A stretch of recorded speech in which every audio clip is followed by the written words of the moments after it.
Як формувати пріоритети і визначати стратегічні плани? Як себе презентувати, щоб залучати додаткові кошти? Нові методи розвитку новим громадам. Їх на Дніпропетровщині уже 16. Буде 92. Кожна зреалізує немало складних, але цікавих задач і проєктів. Яких саме і коли? Про те, як на селі зароджуються європейські стандарти життя, говоримо сьогодні. У нас в гостях Януш Шевчук, голова Асоціації гмінів Польщі, екс-віце-мер міста Щецина. Доброго вечора. А також сьогодні з нами Тетяна Маматова, професор Дніпропетровського регіонального інституту державного управління Національної академії державного управління при президентові України. Ну і два голови нових громад. Це Артур Шевцов, голова Жовтневої об'єднаної територіальної громади Софіївського району. Правильно я говорю? Так. А також з нами сьогодні вперше Валерій Попельнюк, голова Грушівської об'єднаної територіальної громади Апостолівського району. Вам всім доброго вечора. І так, пане Януше, до вас буде перше запитання. Ми з вами зустрічалися у цій студії, напевне, трохи більше, ніж півроку тому. Тоді ми на Дніпропетровщині робили перші кроки зі створення нових територіальних громад. Скажіть, будь ласка, як ви розцінюєте наші успіхи за ці, трошки більше, ніж 6 місяців? Как мы тогда говорили, это тогда была моя первая поездка здесь. И просто то, что мы делали в прошлом году, это была для нас лекция, что здесь происходит, чтобы понимать процессы, понимать ситуацию, узнать людей, познакомиться с партнерами. И вместе с коллегами с Державной академии мы договорились, что самой главной задачей на 2016 год будет помощь этим соединенным громадам. Потому что это маленькие громады, у них раньше не хватало ресурсов, они теперь тоже не такие большие.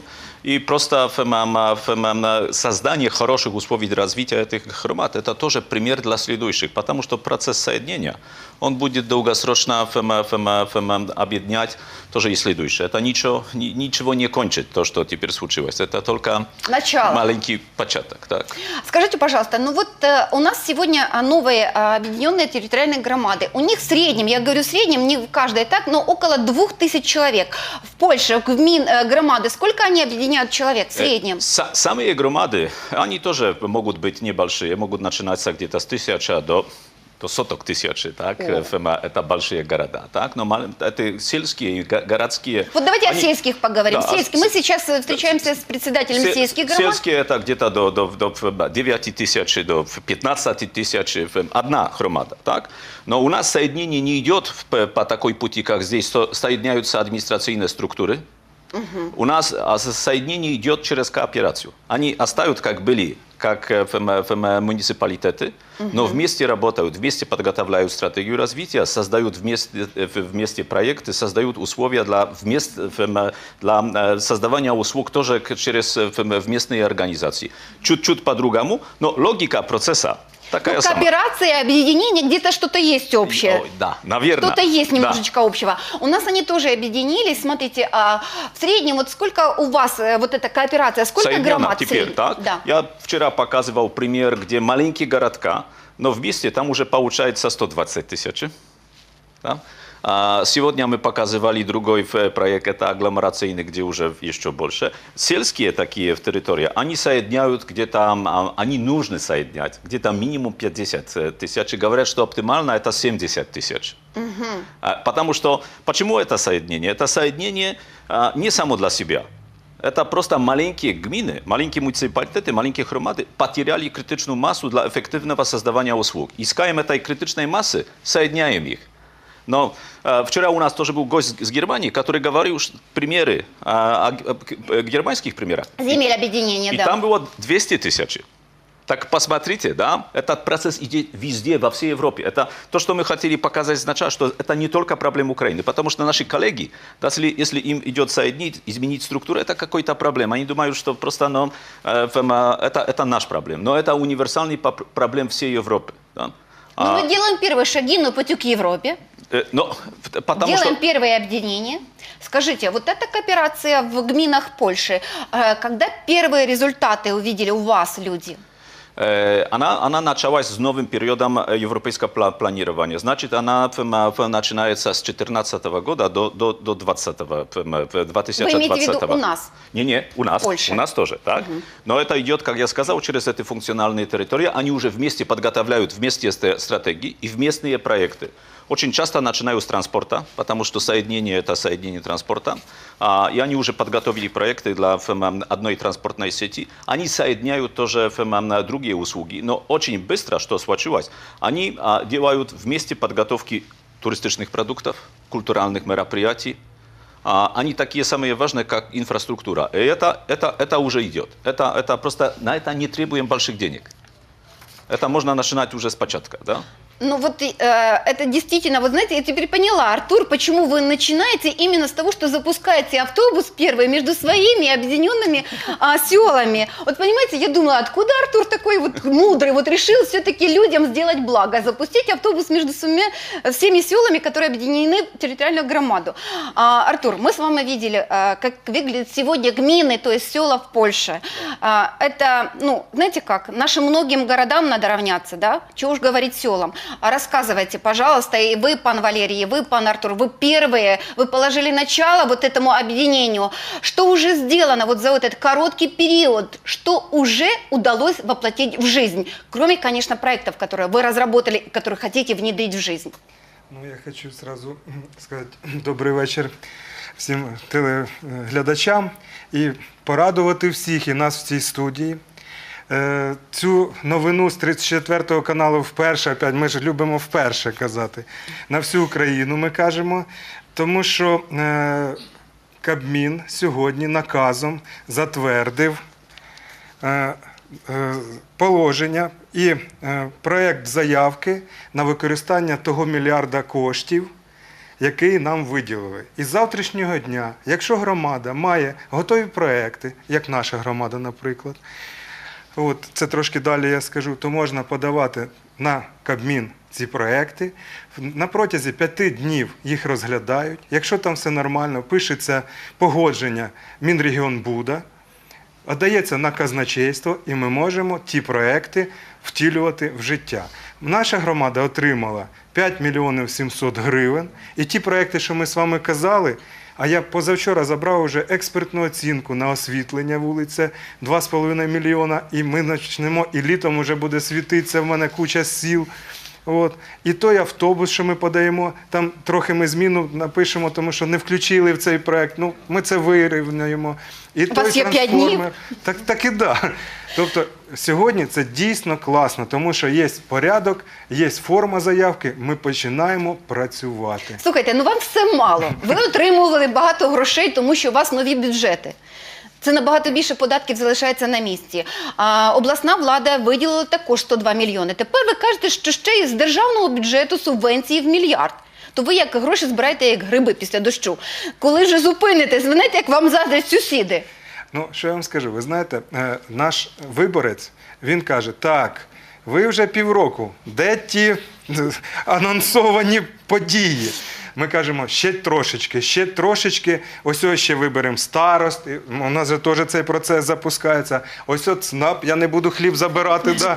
Потім у нас дуже багато таких позитивних моментів, і от сьогодні з колегами ми працювали з Польщі, я був в тому місці, на якому ми базувалися, там супер місто, звісно, і той трансформер, то оттуда була подача. Ми оттуда взяли трошечки. Обмін досвідом дає свої результати. Важливо. Поїздки не дарма були до Польщі. Дуже не дарма. Тобто навчатися, зараз ми навчаємося за партами, сидимо з колегою, так що це потрібно. Тому що якщо громада не навчена, а зі мною і мої представники сільради, в мене молоді люди в сільраді працюють, їх теж треба навчати. І зараз от під ЦНАПом в мене просто прохання, навчіть моїх, бо мої колеги-черновці вже гроші заробляють, а я сидю. Зараз у пані Тетяни запитаємо трошечки пізніше. Ми про вашу громаду дуже багато вже знаємо. І про автобус, який ви запускаєте між селами, і про дорогу, яку ви вже трішечки зробили. Тепер освітлення. Тобто ви не даєте просто обіцянки, ви їх втілюєте в життя. Так. Я хочу запитати в пана Валерія. Ваша громада також нова. Що нового у вас? Доброго вечора всім. Нове, що у формуванні громади нашої особливості, так, вона чисто сільська громада. Я розумію, скільки сіл ви об'єднали, скільки тепер у вашій громаді людей? У нас 7 сіл. В громаді біля 8 тисяч жителів. О, то у вас дуже велика громада така. Громада доволі така, ну, велика по території. Також вона має спільні інтереси, спільні проблеми, спільні бажання жителів жити краще і включатись у всі проекти, які ми будемо втілювати на своїй території. Давайте розповідайте про проекти, тому що ми вже почули чимало про Я трошечки- Жовтневу об'єднану громаду, і тепер про Грушівську хочемо Я дізнатися. хочу ще такі окремі, ну, назвати вам цифри, які не являються характерними для других громад. У мене парламент повністю безпартійний. У мене 26 депутатів безпартійні. Голова також не член партії. Дуже легко працювати. В складі депутатського корпусу більше половини молоді, такої активної, які займають активну позицію в депутатській діяльності. Також багато молоді в виконавчому комітеті і в апараті виконкому. Про що це свідчить? Що вони дуже гарно сприймають всі нові тенденції, всі нові проекти, всі нові пропозиції. Я, як голова громади, я маю великий вже життєвий шлях. А як менеджер, як лідер громади? Маєте досвід? Так, я раніше працював 8 років в місцевому самоврядуванні. Ким? Депутатом? Ні, я працював Сільським головою? керівником. Так, але це було трішечки давно, зараз новий час, і я для себе поставив таку ціль, що я, приїжджаючи на навчання, вивчаючи досвід польських друзів з Германії, також багато порад і, ну, як би вам сказати, правильних напрямків в роботі нам надає Офіс реформ, інститут Державного управління. державного управління. І буваючи на цьому навчанні, оці декілька днів, я списав отут велику частину записничка. І це не текст лекцій, а це тільки ті питання, які допоможуть мені, моєму депутатському корпусу і молоді, яка працює в цих структурах, врахувати, як говорив Артур, всі якісь... Тобто це своєрідний план дій Це у вас у записничку. правильно. Як воно за партою сидіти? Дуже корисно і дуже легко. Чудово, я хочу студентам сказати, що за партою сидіти і корисно, і легко. Пані Тетяно, ми чуємо дуже багато позитивного від вашого Державного інституту регіонального розвитку. Скажіть, будь ласка, ви зараз переймаєтесь тим, щоб не просто створити там комунікації якісь належні для сільських місцевостей, щоб села мали європейський вигляд, щоб міста до них тепер тягнулися. Ви дбаєте про те, щоб послуги, ті, які має отримати кожна громада, вони були на місці, щоб ми не їхали за 100 кілометрів, за 200 кілометрів і не отримали якусь довідку, яка необхідна конче. Скажіть, будь ласка, оці центри адміністративних послуг, за ними майбутнє, де вони вже є сьогодні на Дніпропетровщині? Дякую за запитання. Вітаю аудиторію. На цей час центри надання адміністративних послуг створено в усіх містах України і при районних державних адміністраціях. Але ситуація змінюється з приходом об'єднаних територіальних громад. Об'єднані територіальні громади зараз наближуються до людей і можуть самі створювати подібні центри. І навіть створити конкуренцію існуючим раніше створеним центрам. І ми маємо надію, ми розробляємо відповідний проєкт, щоб допомогти об'єднаним громадам знайти і методичну підтримку, і грошові ресурси на технічну складову для того, щоб утворити в центрах об'єднаних громад відповідні Адмінпослуги. Я б сказала, що ми пропонуємо навіть не центри адміністративних послуг, а інтегровані прозорі офіси, щоб люди могли отримати не лише адміністративні послуги, тобто довідки, реєстрації, витяги з архівів і так далі, але могли замовити нотаріальні дії, могли замовити, можливо, навіть консультацію лікаря з обласного центру або з районної лікарні опорної, інші сервіси, які до цього часу вони не мали. Так, Ви говорите про сучасні європейські стандарти, прозорі офіси, де можна навіть викликати на консультацію лікаря. Скажіть, будь ласка, це тривалий шлях? Тому що ми хочемо все одразу, знаєте, як буває. Що ми можемо зробити? Ми говоримо так, що тепер жовтневій об'єднаній територіальній громаді, людям з цієї громади не потрібно буде їхати до Софіївки, щоб отримати ці послуги і довідки інші. Правильно я розумію все? Так само, як і Грушівській громаді не потрібно буде їздити до Апостолово. так, ми навіть гадаємо, що можна зробити і більше. Не лише центр інтегрований в центрі громади, але в тих населених пунктах, які віддалені від центру об'єднаної громади, віддалені робочі місця адміністраторів. І також в нас виникає ще дуже яскрава постать – це староста. Староста – це людина, яка зовсім наближена до громади і особливо до тих громадян, які віддалені від центру. І старости наші зараз, майбутні старости, вони люди молоді, активні, тому ми вважаємо, що можна їх озброїти гаджетами, в яких будуть додатки мобільні, щоб вони надавали послуги, допомагали отримати послуги громадянам, які не можуть приїхати до центру. От живу я в Кочерешках. Скажімо, і мій староста може мені зробити довідку, яка мені потрібна на сьогодні. Про склад сім'ї, наприклад, мені потрібно подати на допомогу дитині. Правильно розумію? Так, саме так. А скажіть, будь ласка, як швидко можна навчити старост оцим адміністративним послугам, от, щоб можна було у кожному селі отримати на місці, тут не виїжджаючи, навіть не користуючись транспортом? Ну, ми навіть вже вчимо людей, які хочуть претендувати на посаду старости, бо вибори зараз відбулись лише в одній громаді, але вони будуть дуже скоро. Тобто староста він і адміністратор. Це дуже складні будуть завдання, багато повноважень, навіть ще не все прозоро в законодавстві, що має бути. Але одна зі складових – це саме ця адміністративна частина. І вже зараз стартував дистанційний курс, де ми готуємо, зокрема, із цих питань людей, які будуть претендувати на посаду старости. Тобто вони одразу освоюють і такий топ-менеджмент, правильно я розумію, і системного адміністратора функції, правильно розумію все це? Ну, гадаю, вони не будуть системні адміністратори. Доведеться? Вони будуть користуватись тими сервісами, які їм запропонують. Пані Тетяно, скажіть, будь ласка, скільки на це піде часу? Скільки нам потрібно, щоб принаймні оці 16 громад, які вже функціонують, щоб вони дійсно отримали європейський сервіс надані послуг? Гадаю, що час дійсно треба, але ми вважаємо таким чином. В нас вже є громади-активісти, які дуже скоро це отримують. За проєктом GIZ Апостолівська громада виграла конкурс і буде фінансуватись створення сучасного, майже ідеального центру. За проєктом, який ініційований Дніпропетровським офісом реформ, ми плануємо до кінця 2016 року обладнати ці приміщення, навчити персонал і навіть підготувати їх до підключення до електронних сервісів. Але це вже, можливо, на 2017 рік. На початок 2017 року. Де гроші будемо брати? Гроші багатоканально треба шукати. Окремі гроші на окремі проекти – це кожна громада подає на різні конкурси. Гранти, конкурси? Так, це за цим майбутнє. Дещо, може, громади зі власного бюджету виділять, бо вони отримали зараз значно більше надходження.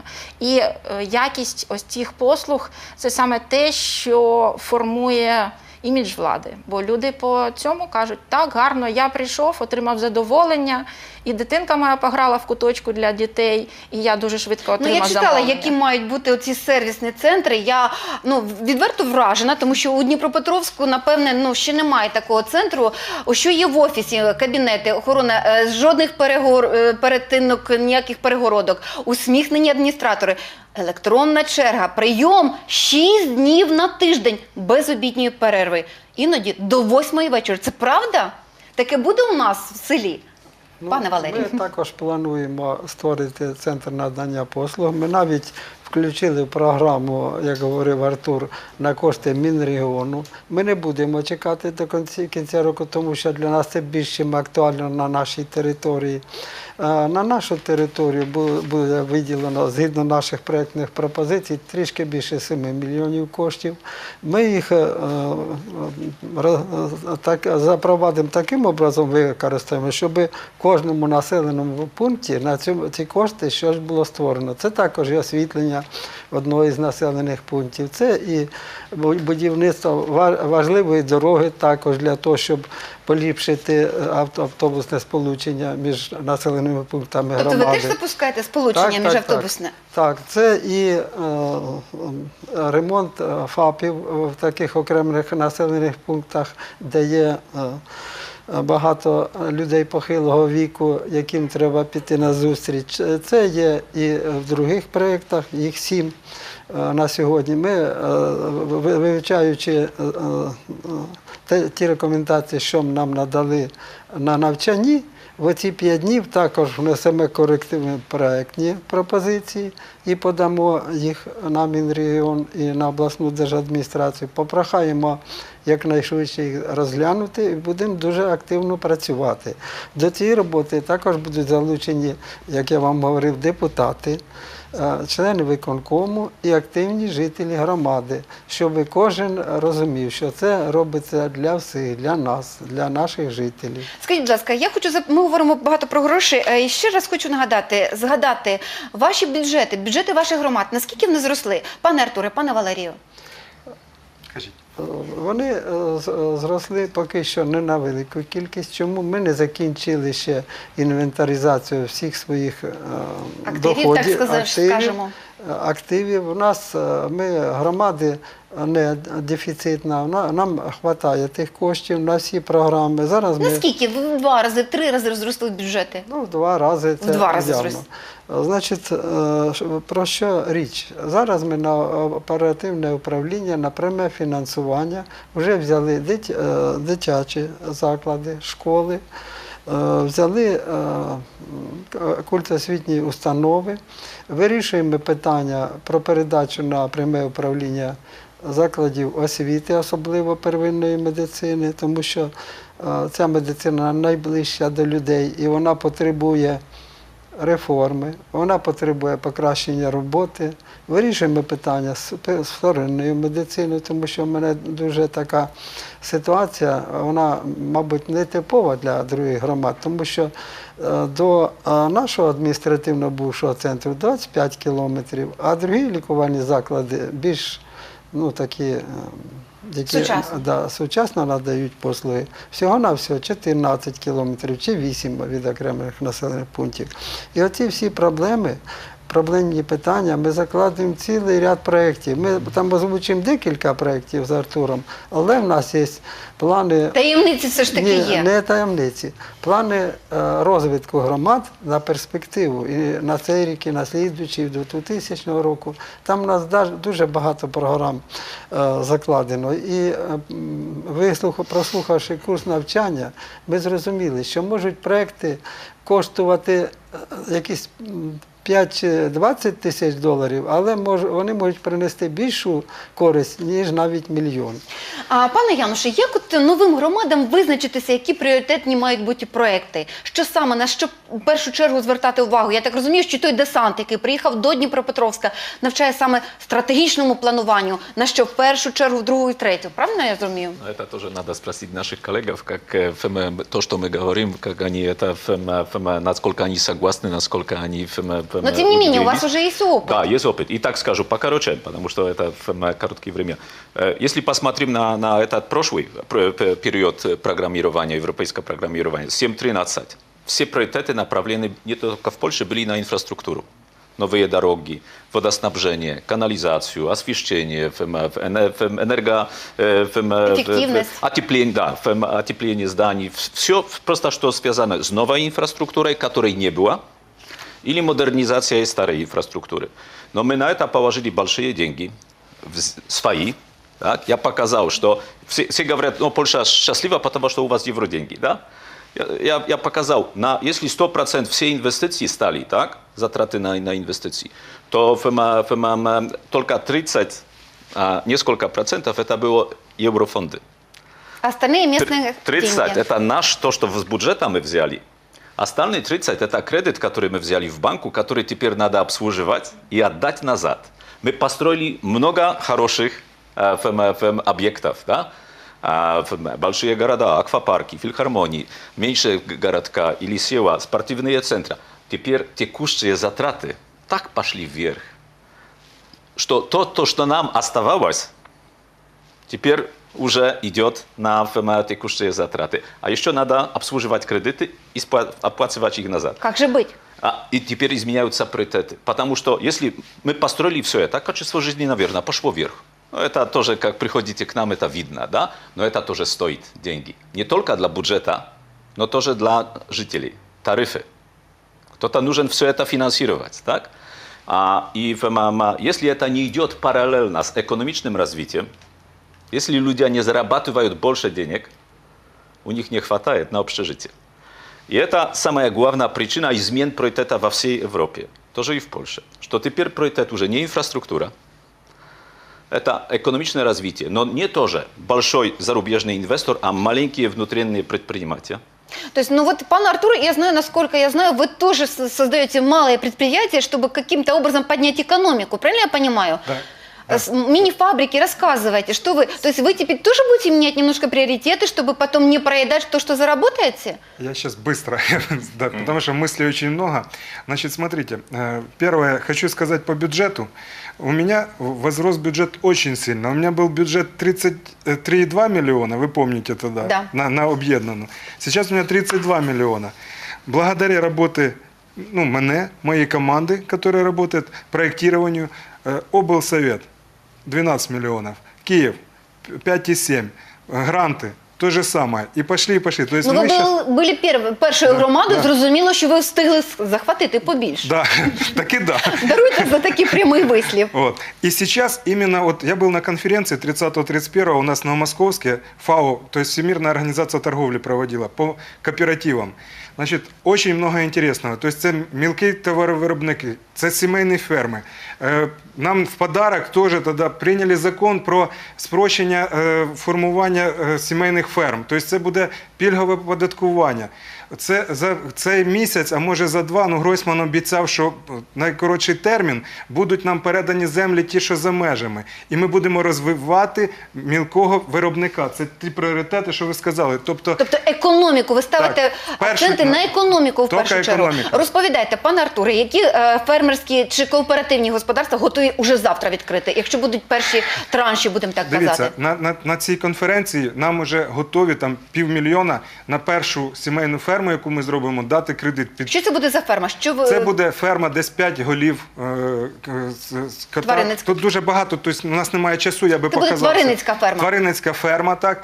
І буде танк по охолодженню молока. Ми заключимо договори на поставку того молока на заводи. Денон співпрацює з нашими колегами, ми теж включимося. Але мені ще одне сподобалось. От ми проведемо воду, інфраструктура, без води ж не вийде. Проведемо воду. Хмельницьк, коли в Києві був на прошлій неділі, хвасталися, кажуть, от дивіться, прийшли в село, зробили стратегію. Це що дуже важливо, те, що ви нас навчаєте.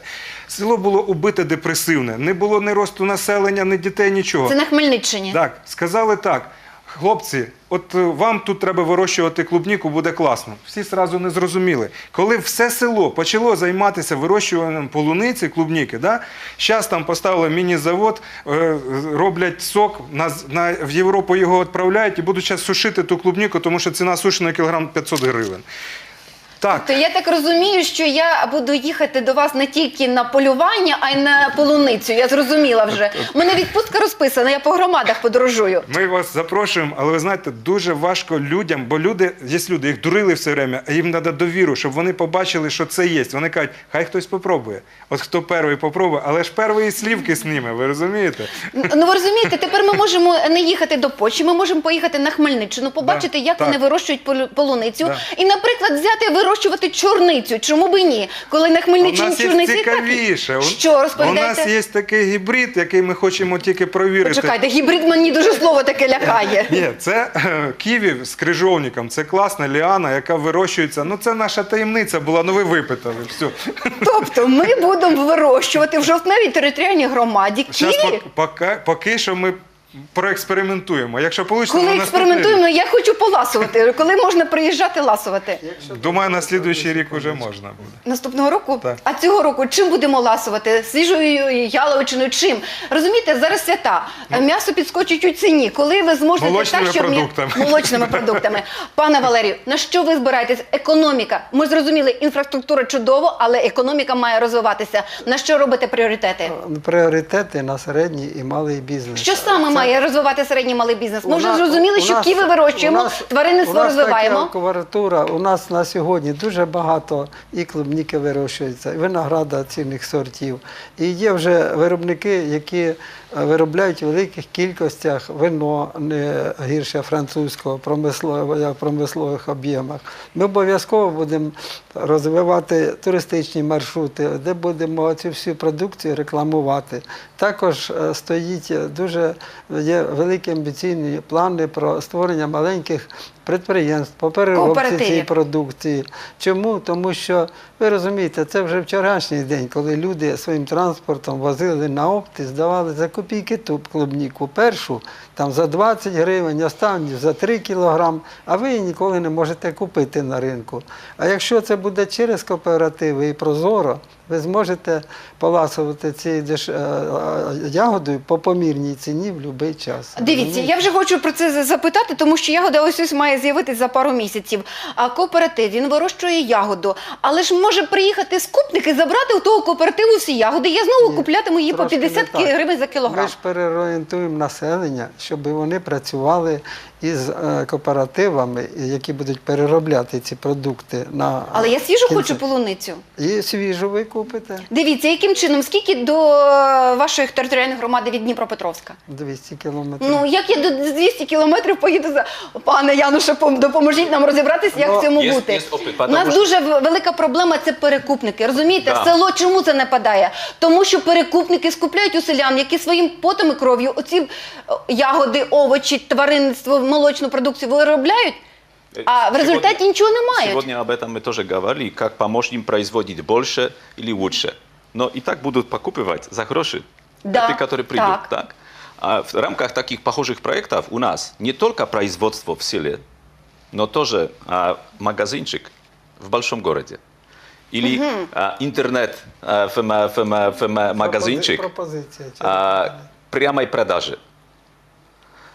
И это, посмотрите, интересно, выращивание – это родителя, так? Производство – уже средний возраст, а продаж через интернет этих самых… Молодого покоління. Посмотрите, какой процесс, да? Как разные люди участвуют. Да? Работа для всех, да? Степички, да? Подготовки продукта. Но степички тоже, хорошо я сказал? Да, степички добавительной самостоятельности, что не продаешь на конец концов за гроши, но продаешь финальному покупателю. И тоже транспорт, да? Теперь все работает на скором транспорте. Маленький миниван, холодильник с холодильником, который прямо приходит в микрорайон в Днепропетровске, в Кривом Роге, и продает то, что заказано через интернет. Посмотрите, сколько рабочих мест на маленьком продукте. Так? Если этих продуктов несколько, есть такие примеры в Польше, где ассоциация производителей так, чего-то уже так развила производство, что там рядом уже 100 грузовиков, которые ходят по разных городах, не только ближайших, тоже, например, 300 километров, да? Потому что теперь уже дистанс не имеет такого значения. Да? Важно, чтобы хороший транспорт, хорошая логистика, хорошая связь с клиентом, да? Прямо продаж финальному покупателю. Это развивается, это процесс. Легко, можно так сказать. Я понимаю, что деньги нужны, чтобы сделать ремонт здания, технологию положить. Но это, можно сказать, это легко. Но создать эту сеть последнему покупателю, это уже более долгосрочный процесс. На этом надо работать, надо людей таких подготовить, надо показать, как это работает. Потому что мы тоже, как мы уходили из Советского Союза, у нас были хорошие инженеры, но не было продавцов. Менеджеров не было. Как продать хорошо. Не только как хорошо производить, но тоже как хорошо продать. Это тоже опыт, Но который ведь мы мы можем... говорим о том, что в село надо возвращать молодежь. Вот, может быть, это тот шанс и вернуть молодежь в село, новые менеджеры, нового поколения? Артур, как вы... Могу что-то добавить. Мы уже, как были последний раз, у нас были разговоры, подготовили анализ, который наши коллеги из Академии уже подготовили в этом году. И что случается, что уже показала сегодня одна коллега, показывала результаты. Если мы посмотрели на структуру возраста этих соединенных громад, людей, которым больше, чем 70 лет, 3 раза больше, чем людей в 0,4, так, чем ребят. Эта экономика, она не сама для себя.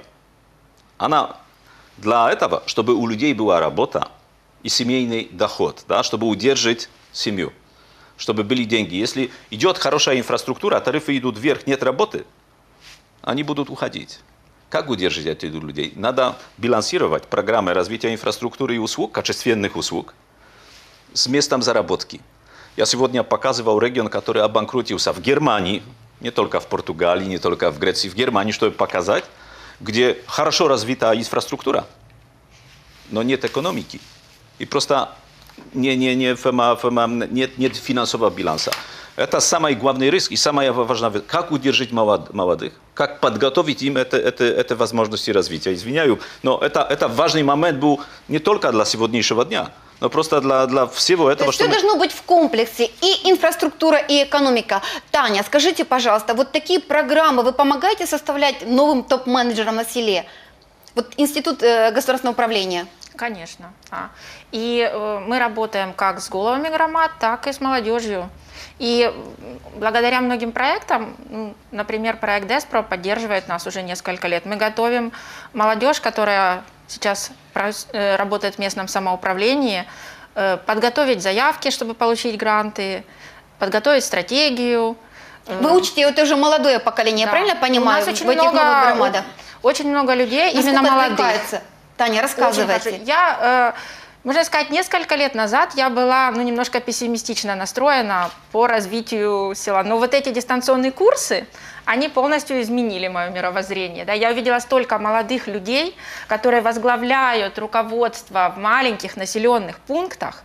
Они горят, они хотят учиться, они участвуют во всех, где можно, проектах. Они ездят в Европу, они смотрят, они видят, как живут люди. И они слышат экспертов, что надо развивать территорию, и чтобы люди там оставались, чтобы их там что-то удерживало. Не только связь с местом, где ты родился, с красотой, которая тебя окружает, но именно чтобы была работа, чтобы детям твоим было тоже комфортно, чтобы тебе хотелось, чтобы больше детей было, и ты знал, что они выучатся и вернутся. Вот для этого, конечно, стоит создавать эти программы, объяснять это людям, и отклик прекрасный.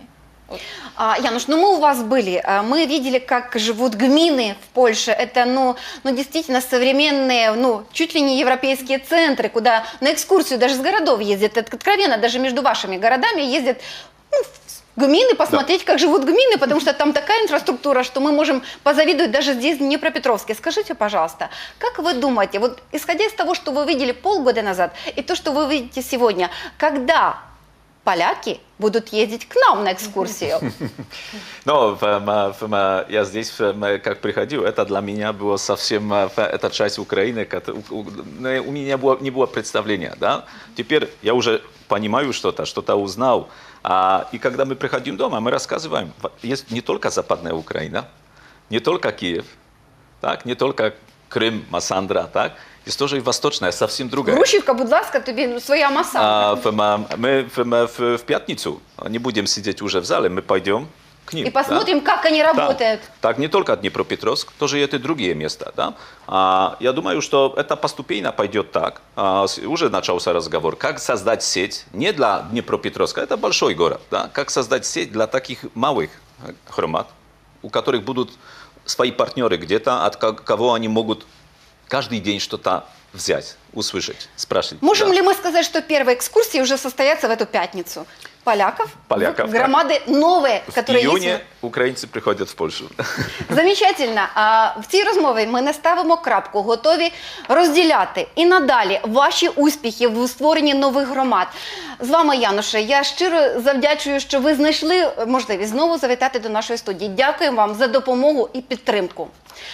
Сьогодні ми говорили про те, як на Дніпропетровщині нові громади формують нові пріоритети і визначаються зі стратегічними планами. Одним словом, говорили про те, як у селах Дніпропетровщини зароджуються європейські стандарти життя. Якщо ви пропустили важливу інформацію, заходьте на наш сайт 34.ua. Все найзначуще у вільному доступі у будь-який час доби. Побачимось!